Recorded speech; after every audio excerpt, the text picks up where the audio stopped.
ya terkait hari ini ya. Hari ini kehadiran saya dan Mas Indra di sini adalah mengklarifikasi apa yang terjadi barusan di persidangan Pengadilan Agama Jakarta Timur. Ya, semula Mas Indra itu sedang ada urusan di Bandung untuk tanda tangan perjanjian, makanya tidak bisa menghadiri persidangan dan diwakili oleh saya melalui surat kuasa hukum istimewa. Ya. Namun kenapa beliau berpikir untuk memberikan pernyataan ini adalah terkait permasalahan somasi yang diberikan oleh pihak Mbak Sinta Istianti ya dalam hal ini ya, bahwa dikatakan di somasi teknologinya. Saya ceritakan sedikit. Terakhir Mas Indra berhubungan kontak dengan Mbak Sinta itu adalah tanggal 1 Agustus. Itu tuh sudah mekanisme blok ya Mas ya, sudah diblok, dibuka, diblok ya tanggal 1 Agustus sudah tidak berkomunikasi. Artinya memang sudah tidak ada lagi komunikasi. Dan kalau waktu-waktu sebelumnya jadi permasalahan, harusnya sudah clear dengan 8 atau 7 hari sampai 8 hari dia tidak menghubungi Mbak Sinta Istianti dalam hal ini ya. Nah, terkait sebelumnya juga yang tidak diterima oleh Mas Indra dalam hari ini adalah bahasa teror. Bahasa teror di sini konotasinya agak negatif sekali menurut Mas Indra yang disampaikan ke saya. Keberatannya tentang bahasa teror itu, karena menurut dia komunikasi yang dibangun itu secara intens itu adalah untuk membuat situasi itu jadi lebih baik dan mengakhiri yang namanya polemik ini dan bisa kembali lagi gitu toh. Tapi nyatanya tidak, sampai pada akhirnya ada surat keputusan bersama yang ditandatangani, menghubungi, menyatroni. Nah, penyatron ini juga diklarifikasi oleh Mas Indra. Di sini menyatron ini datang ke rumah ya, datang ke rumah. Jadi perlu kawan-kawan ketahui bahwa menurut keterangan Mas Indra kepada saya, Mas Indra terakhir itu masih ketemu dengan Mbak Sinta tanggal berapa Mas? Kalau nggak salah tanggal 30 ya? Terakhir itu tanggal 30. Tanggal 30. Hari Minggu. Hari Minggu ya? Hari. Oke. Jam 3.24. Oke, pertanyaan spesifik langsung saja ditanyakan saya tanya ke Indra dan dijawab langsung kawan-kawan. Pada saat Mas Indra berkomunikasi dengan Mbak Sinta, apakah mengancam Mbak Sinta untuk datang ke rumahnya? Tidak. Nggak ada mengancam ya? Nggak Satu. ada. Yang kedua, pada saat Mas Indra datang ke rumah, apakah dengan pemaksaan? Tidak. Membuka gerbang dengan teriak-teriakan? Ada CCTV di rumah. Artinya dalam hal ini Mas Indra tidak melakukan teror yang dimaksud seperti itu. Kalau yang diasumsikan teror itu adalah udah pulang belum, sudah makan belum, mau pulang atau aku jemput, itu kan bukan bentuk teror ya, ya gitu kan. Dan terus di dalam somasi ini yang membuat Mas Indra tidak terima, ya, karena suka tidak suka saya harus mewakili klien saya. Yang membuat Mas Indra tidak suka ini adalah Mas Indra ini digadang-gadang akan bisa dipidana dalam hal ini. Saya balik dulu ke kawan-kawan ya, saya balik dulu ke kawan-kawan. Sebutkan satu pasal di dalam mereka yang masih berumah tangga. Sebutkan satu pasal yang bisa menghukum Mas Indra hanya karena dia menghubungi istrinya. Sebutkan satu pasal. Itu yang jadi pertanyaan kan? Pasal apa yang bisa menjerat Mas Indra karena dia menghubungi istrinya? Kalau dia melakukan perzinahan atau sebaliknya melakukan perzinahan dapat dipidana dengan perzinahan. Tapi apabila dia menghubungi istrinya, pasal apa yang harus dikenakan? Perbuatan tidak menyenangkan. Siapakah Sinta Bakir? Dalam hal ini Sinta Istianti, istrinya toh masih. Selama saya katakan selama sebelum ada ketuk palu, memang kalian berdua masih sah suami istri. Gitu ya. Jadi intinya hari ini saya datang kembali dan kawan-kawan juga pada hari ini di sini adalah bentuk tidak terimanya Mas Indra akan somasi ini. Tapi bagaimana saya menanggapi somasi ini akan saya balas juga dengan surat, sebagaimana pihak Mbak Sinta itu memberikan surat ini dengan baik ke saya ya. Saya juga harus mengapresiasi juga mengirim surat jawaban ini juga dengan baik ke pihak Mbak Sinta ya. Salah satunya adalah kami keberatan dengan hal ini, tapi notisnya adalah kami tidak akan mengganggu lagi, dan kami juga sudah tidak mengganggu lagi. Artinya jangan seolah-olah bahwa Mas Indra ini mengganggu dari kemarin, tapi dari tanggal 1 Agustus sampai hari ini Mas ya, tidak ada kontak. Tidak ada kontak baik di Instagram, baik pun di WhatsApp, tidak ada kontak secara langsung. Gitu ya. Mungkin coba Mas Indra mau dijelaskan apa? Ada atau kawan-kawan yang mau tanya sekalian di sini? Mas, itu tanggal 30 itu penjemputan dari bandara habis. Bukan penjemputan dari bandara, bukan. Bukan. Aku boleh. Silakan Mas. Boleh, ya. Jadi sidang kedua selesai. Itu kan sebelum sidang kedua itu kan dia lagi di Bali. Nah, itu sempat masih komunikasi, masih pulang dari Bali, aku nggak jemput dia, nggak ada komunikasi, masih komunikasi by WhatsApp aja ya. Terus dia pulang, nah ternyata besokannya ya saya sebagai suami ya masih ada komunikasi, saya boleh gak saya main, baik-baik saya di chat, buktinya ada semua di chat. Mau ke Labuan Bajo, ke Labuan Bajo itu hari sidang keduanya. Ya udah, dia pergi ke Labuan Bajo dan aku pulang ke rumah kan. Di Labuan Bajo itu kita masih komunikasi ya. Dia itu sempat bilang telepon WhatsApp, kan saya WhatsAppin, dia ngasih ngabar, yang aku lanjut malam gitu kan. Ya udah, malam-malam aku lihat oh dia masih online. Tiba-tiba di WhatsApp dia ngasih tahu yang banyak cowok-cowok pada nanyain aku, pada nanyain kamar aku. Ya udah, tak temenin aku di kamar ya. Aku temenin itu jam 2. Kalau di kita itu jam 1, dia di sana itu jam 2 lah, beda 1 jam. Itu video call sampai aku temenin tidur dia tidur video call aja terus. Udah kelar, besokannya udah ada temennya datang karena dia belum tidur, itu masih sendiri, belum ada temennya. Setelah itu teman-temannya datang, udah kelar, saya udah nggak ada video call lagi, telepon lagi, ya saya diamin aja kan.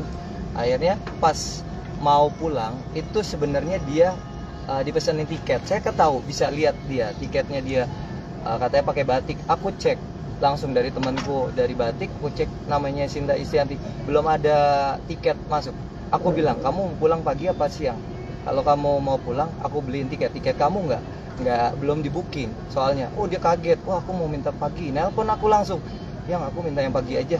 Langsung saya beliin tiketnya, langsung yang bisnis, langsung pagi-pagi udah aku jemput. Sampai di sini itu jam 12 siang. Saya jemput ke bandara, tidak dengan paksaan harus ayo aku jemput, enggak.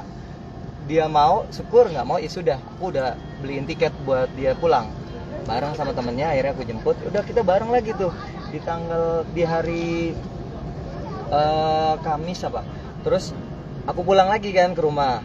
Di hari Jumat malam Sabtu aku balik lagi, masih gabung sama dia, masih tinggal di rumahnya Sinta lagi, ngobrolin. Dia katanya nanti kalau aku cabut gugatannya, nanti aku hamil gimana nih, dia bilang gitu. Ya terserah kamu, anaknya perempuan, ngomongin anak loh, sampai ngomongin anak. Aku pikir nih kita udah normal, kayak sehat lagi, seperti pasangan normal lagi. Nah terus di tanggal 29 itu aku jam sore aku ganti baju. Nah di situ agak kayak ada crash gitulah di WhatsApp. Dia sempat ngomong, yang sebelum pulang kamu kalau aku cabut gugat, apa kamu mau kasih aku gitu. Nah dari situlah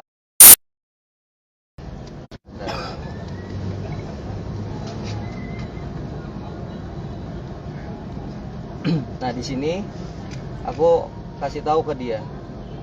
Tiba-tiba si Sinta itu ngomong begini, tiba-tiba nggak saya bales itu, dia WhatsApp aku pulang after ke ulang tahun Twin sama Sasa, sekarang drop Matilda ke hotel. Itu jam 2.23, jam berarti 2:30 malam. Aku jawab aja, iya hati-hati, oke makasih. Kamu pergi atau di rumah? Aku cuma kasih tahu ya, jam 2:30 pagi masih. Aku nggak bales karena aku tahu dia masih butuh saya. Video call, ada buktinya video call, saya nggak angkat. Kalau kamu selalu senjatai sebelum ketok palu, masih suami istri. Dia nggak balikin saya karena kan aku pernah bilang aku masih status istri kamu, wajar dong aku tanya kamu di mana, kecuali kita udah selesai ketok palu. Aku udah ya balik. Aku bingung sama kamu, maunya kamu apa sekarang? Aku ikutin kemauan kamu. Aku bilang gitu. Ya nggak tahu. Kamu selalu bilang kan, kamu udah ikhlas kalau kita pisah. Selama sebelum ketuk palu, aku masih istri kamu. Dia nggak balik lagi ke saya. Selama belum ketuk palu, aku masih istri kamu. Ya aku kasih kabar. Kamu yang bilang aku disuruh stop hubungi kamu. Aku ikutin kemauan kamu. Itu jam 2.45, berarti jam 3 pagi. Iya, aku tuh tadi udah bener-bener gak mau sama kamu, tapi kamu yang datang terus. Aku ngabarin kamu, aku udah sampai rumah ngabarin jam 3:10. Untuk apa kamu ngasih kabar ke aku? Kamu yang selalu bilang selama belum ketuk palu aku masih istri kamu. Kan kemarin bukannya sudah sepakat sampai hari Selasa sidang aku nggak akan hubungi kamu lagi. Jawab oke. Terus aku balikin, aku bingung deh mau kamu itu gimana. Dari situ langsung telepon saya. Udah, ya maunya kamu gimana? Ya udah, kamu bilang perlu aku kan? Bilang kalau aku suruh datang, aku datang. Ya udah, kamu datang karena aku lihat temanku banyak pasangan-pasangan. Oke, ya. clear. Jam berapa Udah, itu jam 3.13. Itu datang ya? 4. Akhirnya aku datang ke rumahnya Pulang dia. jam berapa? Nah, pagi itu Jam berapa? normal. Pulangnya jam Sore berapa? lagi. Sore lagi. Sore Berarti ada itu aktivitas jam- pagi, iya. siang, sore. Itu masih ketemu sama dia jam Masih di rumah itu ya? masih di rumah. Nggak ada diusir sama Sinta untuk pergi? Enggak ada. Aku Oke. pulang normal ya. Jam 15, jam 3 sore aku balik karena aku ganti baju. Akhirnya dia telepon. Kamu kalau aku mau suruh cabut gugatan gugatan. gitu. Apa yang kamu mau kasih? Aku nggak mau denger dari telepon. Kamu kasih chat aja karena buat barang bukti aku. Akhirnya disebutin, kalau kamu mau suruh aku tarik gugatan, bla bla bla bla bla. Ada Maaf syarat ya, gitu aku nggak bisa kasih tahu karena di sini privasi. Ya kalian yang Intinya menilai ada lah, pokoknya syarat yang tahu. diajukan oleh Hmm. Mbak Sinta. Lalu syarat itu dipenuhin nggak sama Indra? Mohon Menurut maaf. Indra bisa dipenuhin nggak? Kalau aku penuhi, aku bisa ya penuhi. Tapi suatu saat nanti aku ribut, aku berantem, dia mau gak menerima saya gitu loh. Apa adanya? Saya khawatirnya dia udah saya penuhi, ternyata saya tiba-tiba suatu saat akan jatuh usaha saya dan lain-lain. Dia mau terima saya gak gitu? Dengan syarat yang Dengan ada. syarat yang ada yang dia minta. Dan akhirnya Makanya memutuskan akhirnya Indra, aku memutuskan, ya udah saya selesai. kalau mau terima saya apa adanya, saya nggak bisa penuhin syarat itu Iya, ya, intinya gitu benar. ya. Gitu. Oke, dan semenjak itu sudah tidak ada hubungan lagi sampai Sudah tanggal tidak 8 ada Agustus. hubungan lagi. Oke, jadi Dan clear saya ya. pokoknya saya semuanya dari situ saya sudah serahkan semuanya ke kuasa hukum Mm-mm. saya. Mulai dari saya buat surat pernyataan. surat pernyataan Pertama cerai. surat pernyataan saya ngajuin sendiri, saya ngetik depan dia sendiri, saya bikin surat pernyataan dan saya print di depan dia sendiri, saya tanda tanganin ke dia. Dia masih bingung sebenarnya, masih mau tanda tangan apa enggak gitu. Akhirnya udah tanda tangan aja, dipegang. Saya kasih ke dia surat pernyataan kita sama-sama mau pisah. Dan berikutnya kan sidang ketiga saya nggak datang, ternyata diharuskan membuat surat pernyataan kuasa full dari notaris Iya. istimewa. Surat kuasa istimewa. Akhirnya aku sepakat, aku buat dari pihak kuasa saya bikin dan saya tanda tanganin kemarin hari Sabtu Untuk ya. mempercepat dan Untuk mempermudah, mempercepat ya. karena saya nggak mau mempersulit ini. Iya. Saya pengen cepet gitu loh, selesai udah kita sama-sama ya aktivitas masing-masing. Mbak Cintanya sendiri-sendiri, saya sendiri-sendiri. Oke. Mohon maaf ya, aku itu udah nggak ada komunikasi sama Mbak Cinta, nomor saya diblok, Instagram saya diblok, saya nggak ada ngubungin ke dia. Tapi saat ini baru 2 hari yang lalu dia ngebuka unblockan Instagram saya, ngeliatin story saya juga. Ya saya lihat dong story dia, tapi saya nggak ada ngubungin dia. Oke. Itu. Oke, clear. Jadi gitu ya, kawan-kawan ya, terkait masalah yang tidak menjadi hal dasar, yang tidak menjadi terimanya saudara Indra ini kepada somasi yang dilakukan oleh kuasa hukum Sinta adalah terkait hal-hal tersebut, karena dia merasa sudah tidak mengganggu lagi, bahkan dari lebih dari 1 minggu yang lalu. Yang kedua, tentang bahasa di sini soalnya bahasanya menyatroni atau mendatangi ya, cuma di sini bahasa somasinya saya akan jawab persomasi. Tapi ini jawabnya secara lisan dulu karena saya tetap akan surati di sini bahwa pertama bahwa menurut keterangan klien kami setelah klien kami mengajukan gugatan perceraian pada klien rekan saya dalam hari ini sering mendatangi rumah klien kami. Nah, ini sudah diklarifikasi bahwa dia saat mendatangi rumah klien tidak ada unsur paksaan, nggak ada unsur paksaan, disetujui, dibukakan pintu, tidak ada kekerasan, dia juga tidak berteriak, tidak mengusir. Tidak. Nggak ada mengusir ya? Tidak, Ya, tidak itu ada. bentuk ketidaklanjutan. Berarti satu ini sudah kandas. Artinya sudah tidak relevan lagi dengan apa kenyataan yang ada. Yang kedua, bahwa menurut keterangan klien kami, kedatangan klien rekan ke tempat tinggal klien kami adalah untuk menyatronin klien kami, yang dimana klien kami merasa ketakutan dan terganggu terhadap sikap klien rekan. Apa pada saat Mbak Sinta didatangi oleh Mas Indra, dia merasa ketakutan? Tidak. Ataupun pihak nanti pembantu, supir mengetahui bahwa dia Tidak. ketakutan? Seperti itu, nggak ada ya? Nggak ada rasa takut? Bisa Nggak ada dicek di mengancam ya? CCTV kok. Dia Oke kan ya. punya CCTV. Oke, ya. oke, so simple aja. Pada saat bertemu itu di ruang tengah atau langsung ke kamar pribadi? Kamar dia Ke kamar pribadi? iya di Clear, suruh oke, kamar, sudah pokoknya cukup sampai sudah situ. semua. Berarti 2 sudah selesai, sudah kandas. Yang ketiga, bahwa perlu kami tegaskan hubungan rumah tangga klien kami dengan klien rekan tidak baik-baik saja. True, itu setuju kita ya. Memang sedang tidak baik-baik saja. Untuk itu klien kami melalui sebagai kuasa hukumnya mengajukan gugatan perdata tentang perceraian. Untuk itu terkait hal-hal tersebut, dengan ini kami meminta kepada klien rekan untuk pertama, tidak menyatroni kehidupan klien kami. Sudah dilakukan setelah tanggal 1 Agustus. Ya, sudah tanggal dilakukan. Makanya tidak relevan karena surat somasinya tanggal 8 Agustus. Kecuali ini dilakukan suratnya adalah sebelum. It's okay. Ya. Harusnya kan pihak sana sudah memberitahukan kuasa hukumnya bahwa dia sudah nggak datang lagi. Seharusnya clear gitu ya. 1 sudah kita bantah. Lalu yang kedua, yang B, berhenti untuk meneror atau mendatangi klien kami. Sampai hari ini klien kami masih bingung konotasi atau menteror itu apa gitu. Kalau mengucapkan sayang, ingin jemput, kita baik-baik saja, komunikasi itu dianggap teror ya kepada istri sendiri, berarti apa yang dilakukan Mas Indra ke saya yang setiap hari telepon saya itu meneror, Mas. Anda bisa saya gugat, saya tuntut kan untuk hal itu kan. Padahal itu adalah komunikasi yang seharusnya normal dilakukan suami istri. Kalau itu dilakukan orang lain mungkin timbul akibat hukum baru. Tapi apakah ini bisa timbul akibat hukum kalau dilakukan oleh suami ataupun istri sendiri?